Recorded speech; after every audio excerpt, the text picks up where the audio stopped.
Aditya bike से उतरकर हाथ में फूलों का गुलदस्ता लेकर पार्क में जाता है। अवनी ये लो तुम्हारे लिए।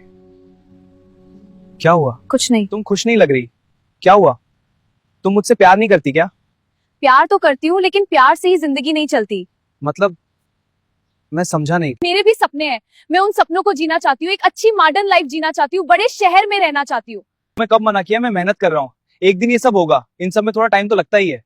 ऐसे ये सब छोड़ो, मैंने तुम्हें यहाँ कुछ बताने के लिए बुलाया है। मुझे पता है तुम क्या कहना चाहती हो। तुमने मुझे यहाँ शादी की बात करने के लिए बुलाया ना। लेकिन मैं तुमसे शादी नहीं कर रही, मैं रोहन से शादी कर रही हूँ। बस यही बताने बुलाया था, ताकि तुम किसी भ्रम में न रहो कि रोहन के पास एक अच्छी सिक्योर जॉब है जो मेरी सारी जरूरत को पूरी कर सकता है, जो तुम कभी नहीं कर अभी तुम पाओगे। मेरी मजे लेकर मुझे डरा रही हो ना। बोलो, ये एक मजाक है। कोई मजाक नहीं है।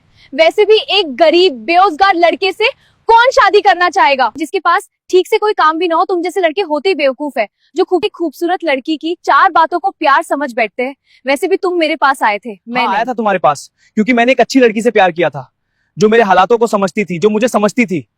लेकिन आज अचानक ऐसा क्या हो गया जो मुझ में इतनी कमियां दिख रही हैं? मैं गरीब हूँ, लेकिन मेहनत करके अपना घर चलाता हूँ और तुम्हारी भी थोड़ी हेल्प करता हूँ। तुम 2-4 हजार रुपए को हेल्प कहते हो, इससे तो मेरी एक ड्रेस भी नहीं आती। अच्छा मजाक उड़ा रही हो तुम मेरे प्यार का। ये कोई मजाक नहीं, तुम्हारी सच्चाई हो। जितने जल्द तुम ये समझ लो, उतना ही तुम्हारे लिए अच्छा है। आखिर तुम चाहती क्या हो? मैं तुमसे कुछ नहीं चाहती, तुम इतना समझ लो, मैं किसी और से प्यार करती हूँ जो मेरी सारी जरूरतों को पूरी करता है, और वो बहुत अमीर भी है। तुम मजाक कर रही हो ना? कह दो ये झूठ है, मजाक है। मैं कोई मजाक और झूठ नहीं बोल रही। आज के बाद हम कभी नहीं मिलेंगे। तुमने ऐसा नहीं कर सकती। मैं तुम्हारे बगैर मर जाऊंगा, तुम्हें मेरा कोई ख्याल नहीं। नहीं, मुझे तुमसे कोई मतलब नहीं है। तुम जियो मारो, आई डोंट केयर। ठीक है, तुम मुझसे प्यार ही नहीं करती तो कोई बात नहीं, लेकिन मैं तुमसे प्यार करता था, करता हूँ और आखिरी सांस तक करता रहूंगा। तुम जाना चाहती हो तो जाओ, अपने सपने अपनी लाइफ को एंजॉय करो। बस जाते जाते एक बात याद रखना, दोबारा अपनी शक्ल नहीं दिखाना। मैं तुमसे क्यों मिलना चाहूंगी? और ये कहकर वो वहां से चली जाती है। आदित्य वहीं बैठ के काफी देर बहुत बेबस लाचार रोता है। तब उसे एक कॉल आता है। कॉल पर उसकी माँ कहती है, बेटा तेरे पापा की अचानक बहुत तबीयत खराब हो गई है, तू जल्द घर आ जा। तब लड़का अपने आंसू पोंछकर खुद को संभाल कर, खुद का दर्द छुपाकर अपनी बाइक से घर चला जाता है और अपने पापा को हॉस्पिटल लेकर जाता है और अपने पापा का इलाज करता है। लड़का अपनी हालत किसी को नहीं बताता, क्योंकि घर के हालात भी ठीक नहीं थे। वो खुद घर के खर्च और कर्ज में दबा हुआ था। उसके पिता के ठीक होते ही वो अमीर बनकर उस लड़के को दिखाना चाहता है कि उसका मुझे छोड़ने का फैसला गलत था।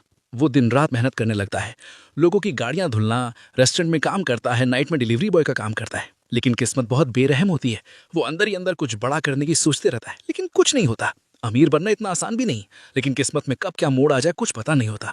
2 साल मेहनत करने के बाद कुछ पैसों की बचत होती है और वो अपना फास्ट फूड की रेडी का बिजनेस शुरू करता है। धीरे धीरे बिजनेस बड़ा होता है और वो सिटी के 5 बड़े महंगे रेस्टोरेंट का मालिक बनता है और अपने फूड ब्रांड की फ्रेंचाइजी भी देता है, जिससे वो अलग अलग सिटीज में 20 और रेस्टोरेंट का मालिक बन जाता है। शहर के कुछ बड़े लोगों में उसका नाम होता है और वो करोड़पति बन जाता है और अपनी माँ पिता के साथ सुकून से रहता है।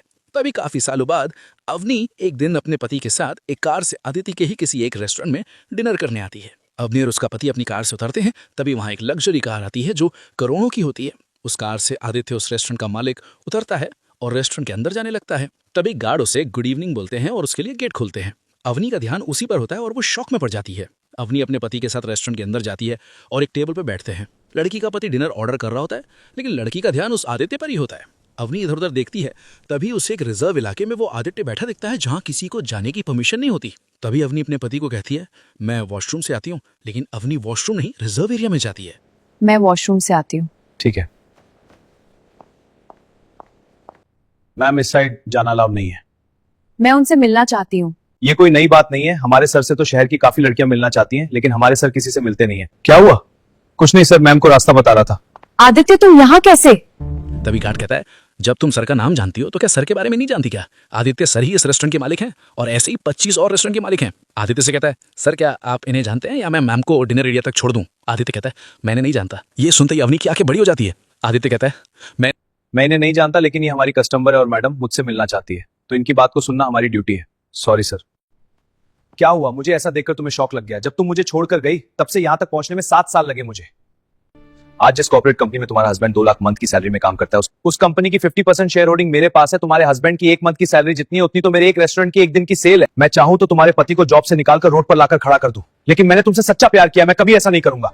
मुझे माफ कर दो आदित्य, आई एम सॉरी। तुम मेरे प्यार का मजाक उड़ाकर मुझे जलील करके छोड़कर चले गई। तुम और तुम्हारी माफी मेरे लिए कोई मायने नहीं रखती।